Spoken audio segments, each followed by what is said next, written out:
Assalamualaikum warahmatullahi wabarakatuh. Shalom, Om Swastiastu, Namo Buddhaya, salam kebajikan.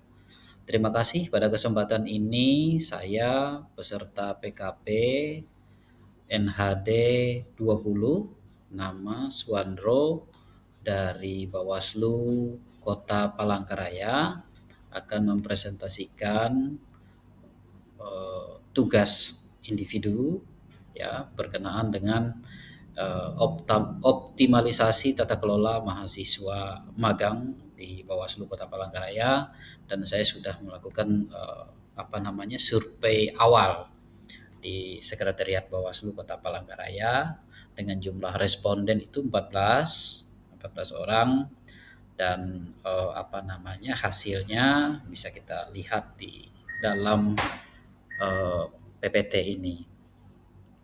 Nah, persepsi terhadap efektivitas tata kelola itu sangat tinggi ya, menunjukkan 76,6%, kemudian yang netral 21,4%, dan yang tidak setuju sama sekali tidak ada atau 0%. Berikutnya,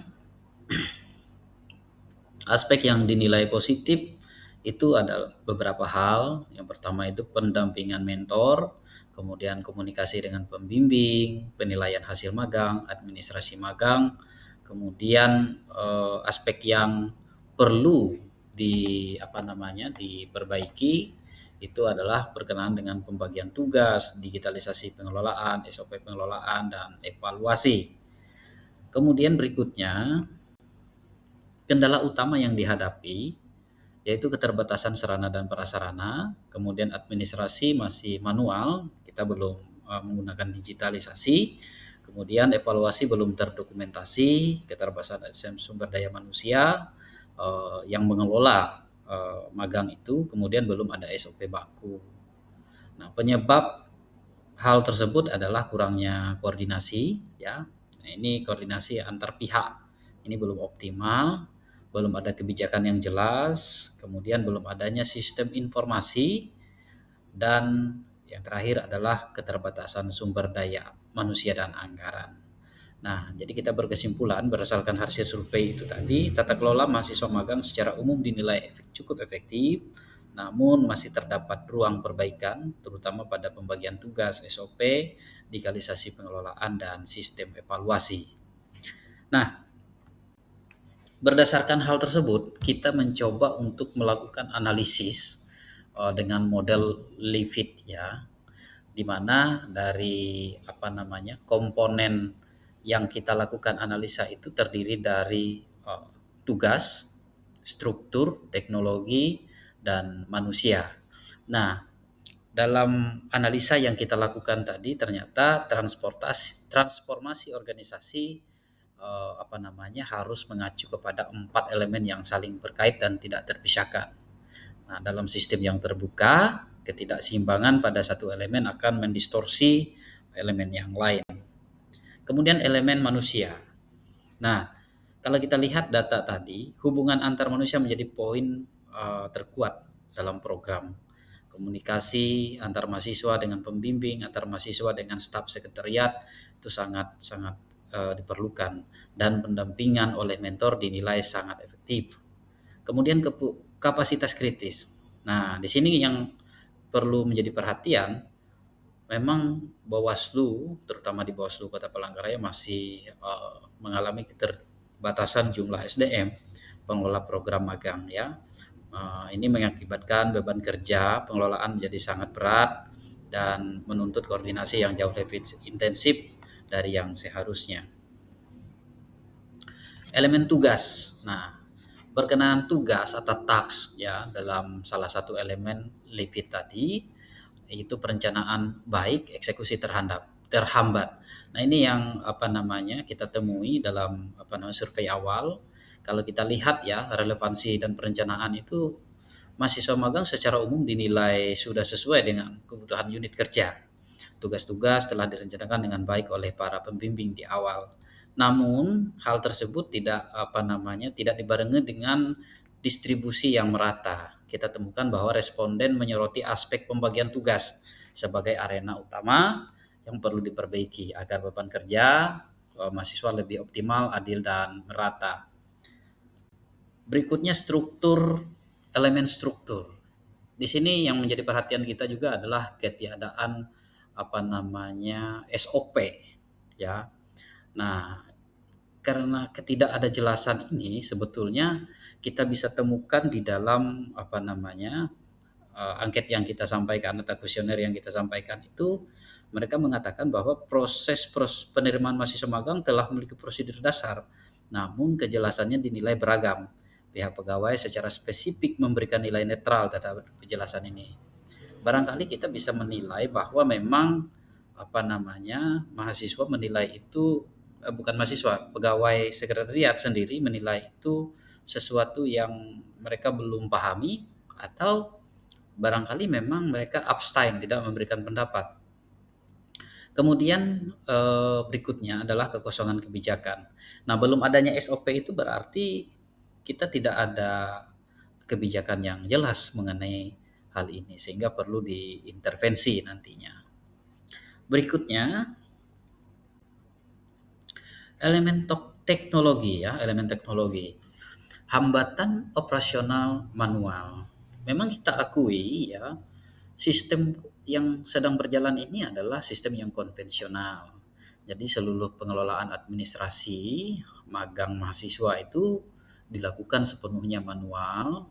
Nah, dalam hal ini kalau kita kaji lagi lebih dalam, ternyata ada keterbatasan sarana dan prasarana fisik yang signifikan, yaitu ketiadaan sistem informasi yang memicu inefisiensi pengelolaan dokumen dan penelusuran data.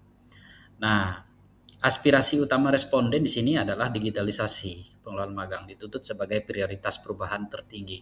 Nah, barangkali nanti saya sebagai peserta, digitalisasi ini hanya sebagai sarana saja. Nanti yang saya banyak intervensi atau porsi yang banyak saya intervensi adalah bisnis prosesnya.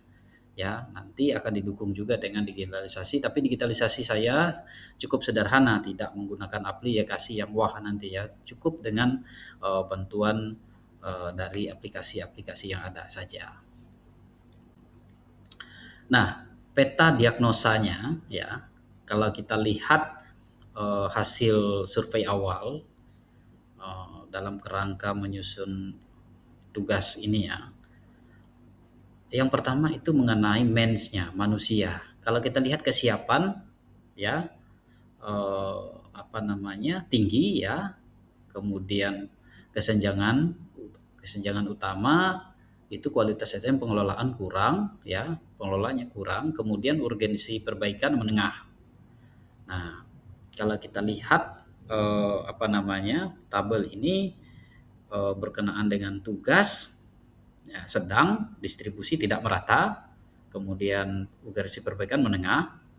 Nah, kita lihat struktur ini kesiapan rendah, kesenjangan utama ketiadaan SOP baku dan dokumentasi itu sangat tinggi ya, kemudian teknologi sangat rendah, administrasi manual dan tidak sistem informasi terjadi kesenjangan, kemudian urgensi perbaikannya kritis. Nah, ini nanti yang mungkin bisa kita kombinasikan ya, terkait struktur dan teknologi. Nah, dan juga nanti tugas. Jadi saya tidak baku dalam mengkombinasikan hal ini karena dia sebagai suatu sistem nanti akan menyesuaikan dengan kondisi real di lapangan atau di tempat kerja.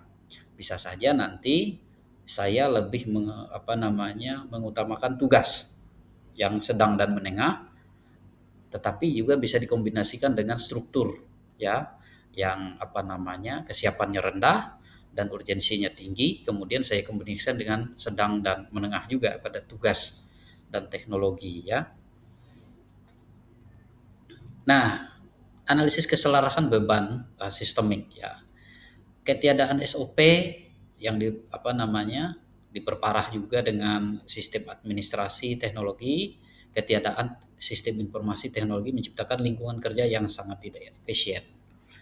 Nah, ketiadaan struktur tadi, kemudian sistem yang manual tadi, kemudian ada tugas yang tidak merata, dan juga keterbatasan SDM, ini menjadi titik akumulasi ya, semacam titik puncaknya, sehingga terjadi apa namanya eh, hubungan antar manusia yang bisa sedang terbebani dan oleh infrastruktur yang rapuh. Jadi bisa kita katakan demikian. Selanjutnya, strategi penyelarasan intervensi infrastruktur. Nah, jadi kita sebagai peserta mengintervensi apa namanya infrastruktur ini. Kalau kita lihat apa namanya untuk meringankan beban SDM pengelola dalam mendistribusikan tugas kepada mahasiswa magang secara terorganisir dan merata. Nah, kita menyusun SOP yang baku, kemudian membangun sistem informasi digital. Ini adalah strategi penyelarasan ya. Berikutnya transportasi sistem magang. Ya, kondisi saat ini kalau kita lihat ya, tugas distribusi tidak merata, struktur ketiadaan SOP-nya belum ada, teknologi informasi belum diterapkan, artinya masih manual, kemudian manusia yang terbatas. Nah, ini kondisi saat ini.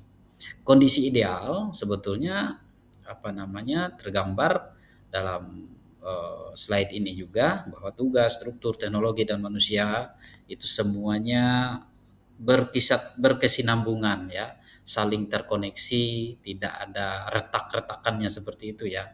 Artinya semua sistem itu berjalan sebagaimana adanya.